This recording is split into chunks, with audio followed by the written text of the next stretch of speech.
All right. Hello again.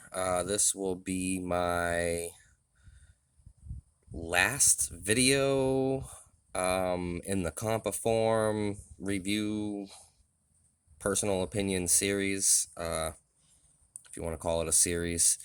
And it's not the last video forever. It is just the last two different designs that I have left to go over. I've gone over everything else, and now I am waiting for new gear to arrive and new stuff to check out. So this video is going to go over the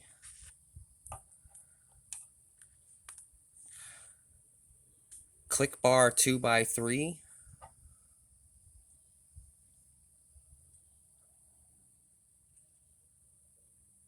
This is the brass fifth element style, and the copper plated ClickBar 1x6. So I figured I'd do both of them at the same time, since they're both very similar in their design or end result as far as a sliding locked in magnet clicker fidget slider, whatever you want to call it. I've heard so many different names, haptic, whatever. So first up, we will do a quick look at the 2x3. This one is the brass, so it's got good weight. As you guys know, if you've watched any of my other videos, I'm not a huge fan of titanium. It just feels really lightweight to me. And some people might be like, yeah, lightweight fidgets, that's great. I don't. I like to have some heft to my fidgets. I'm a huge fan of brass and copper, so yeah. So this is, I mean, it's really not much to it. It is 5 squares, 6 holes, just like those old puzzle sliders, very similar in design, and you can, of course,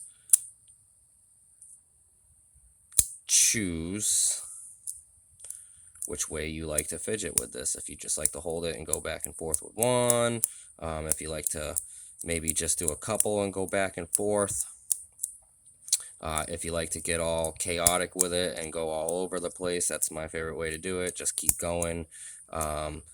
When you're not looking, of course, you kind of come into moments where you go to slide the same thing in a filled direction, and then you got to redirect and do it again. Overall, design-wise, I really think this is a very nice design. It goes right into that like pocket art type of fidget. It does have the fifth element, the 4 elements, and the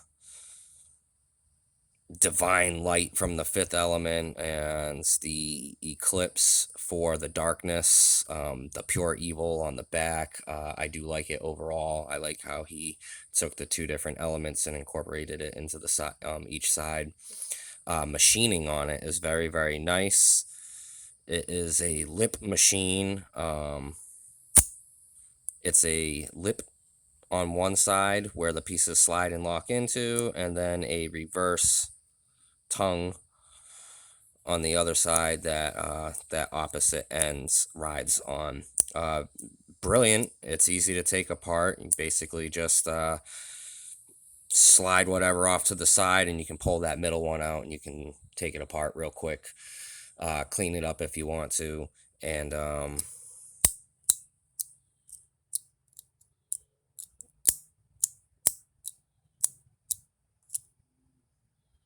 yeah, super easy to break down. There's not much to go over with these. That's why I'm doing both of them at the same time. To be honest, these are pretty much like as you see it. There's really no learning curve. There's not a huge break-in process. There's no tricks to it. It is quite simply just a stylish clicker. I really like it. It's not very loud. It's not very loud at all. Matter of fact, depending on how you fidget with it, it can be incredibly quiet. If you're looking for a quiet slider, then this is probably going to be right up your alley, because it can be done very quietly, or you can kind of just like flick them into place and get that louder, not very loud, but louder click. Um, yeah, that's just gorgeous. I believe this was his CompoForm's original magnetic piece. It could have been the Gravit Spa, or however that's pronounced, the circular one. Either that one or this one came first. It's the only one I'm not a huge fan of, that circular UFO style one. I like heavy fidgets, but in the videos it just seems like that beast is a little bit heavier than I would like to tote around in my pocket. Um, we'll move on to the 1x6. Now this right here, this is just a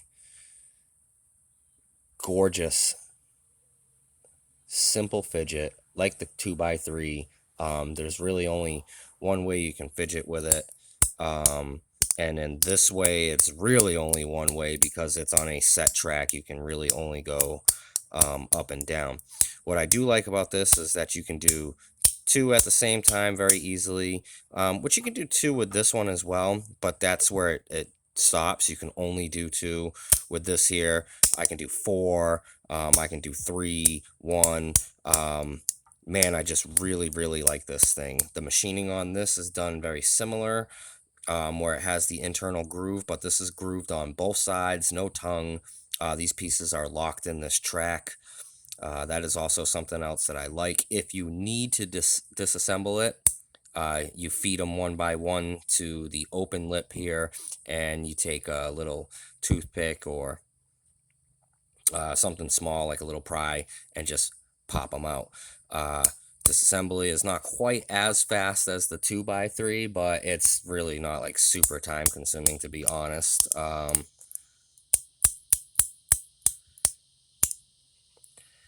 like the straight ridges for grip and texture that he put on the buttons. I really like these alternating size grid lines, or not even grid, they're just horizontal alternating size lines that just cut back and forth across the back here. Man, I'll tell you what, that is really nice as like a worry stone. If you don't want to click, you got to be quiet, you're in a doctor's office or something, and you just need something like a worry stone. This doubles as a worry stone. That is something that I really like. It feels great. You can use your fingernail, or just your finger skin. Man, it just feels fantastic. This also had the ability to be personalized a little bit. Unlike all of the other gear, this could have your own little personal touch on it. So I took the original paracord off, put it aside in the box, put my own all black paracord on there, and put a couple of Viking runes, kind of like the Viking stuff.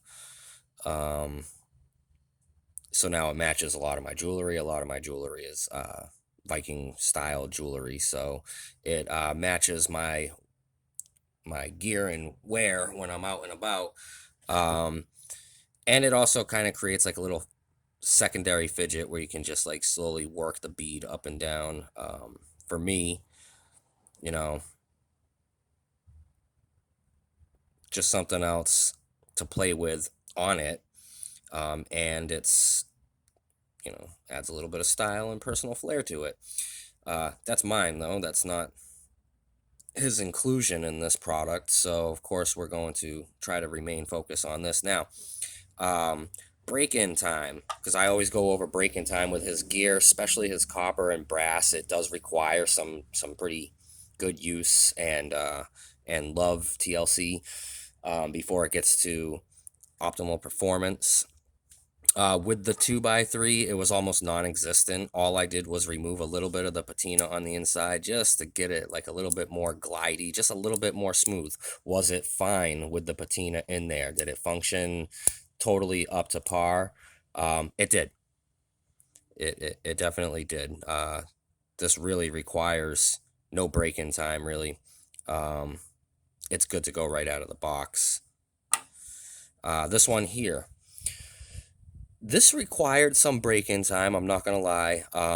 Fresh out of the box, it was super smooth, and then it started to bind up, and then I did a little bit of looking into it, disassembled it, and I noticed that the patina that was built up, and you can see where it gleams like shiny copper right there, the patina that was built up on the inside track would gum up with dirt and debris, and the patina rubbing off on itself, and it would kind of gum up in there and cause it to stick a little bit.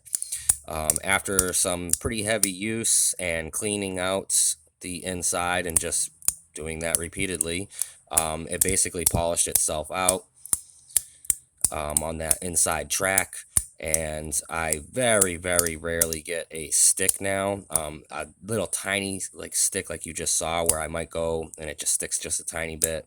I've been using other CompoForm gear quite a bit lately, so this hasn't gotten a continuation on break-in. It's not 100% there, I don't believe, but it will be here soon if I put a couple more days worth of use into this.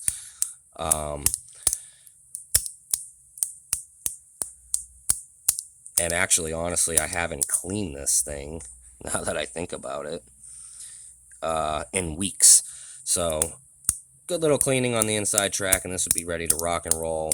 That little bit of stick that's happening on the second one right there, I'm sure it's because, and I can actually see just a little bit of tiny, like, dirt built up in there from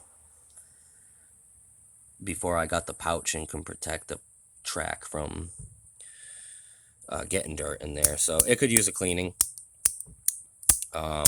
It's just, this thing is fantastic.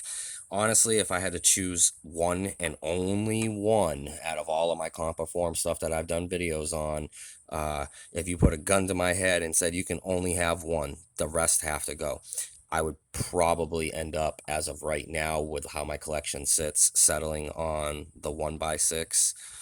This is pure fidget. It's just goodness. This really is just goodness. If you're looking for a standard, just a fidget, this is, man. Can't do any tricks with it. Doesn't do anything fancy. Right? Cool. I get it. Some people want it to be able to flip around and climb tracks and do ladders and all that. If that's your thing, awesome. That is your thing. This is my thing right here. When I'm out in public, if I need something that is a pure fidget, this thing right here is just wonderful. It's not super loud. It doesn't look crazy. I don't get weird stares like some ninja star spinning in my hands or anything like that. It's God, it's just wonderful. There's really not much I can say about it because by design, there's not much that it can do. But darn if it isn't good. Between the two of them, hands down, I like the 1x6 more. Just because I can do 2 of them, 3 of them, 4 of them, run the whole rack and do 5 clicks all at once up. I like that. I like that I don't have to question which direction I'm sliding in if I'm not looking. Not a huge deal. Like I said earlier, that is not a huge deal. Oh, there's another I don't write these things out. I don't make a list. I don't take weights. I don't do any of that bull. I just sit down real quick with some of my stuff when I got time, and I'm like, hey, let's shoot a video and kind of make it like a review, my personal thoughts, my experience with it. My experience with both of these, fantastic. If you see one of these pop up on the secondary market, especially this gorgeous 1x6, and you have been thinking about getting one, you should definitely snag it. I'm actually in the market to buy a second one to throw in the safe and just have, in case I ever lose this one or somehow, I don't see how, but somehow I break it. I don't really think that's possible. You'd have to like run it over with a car or something, and even then, I don't think it would really break. I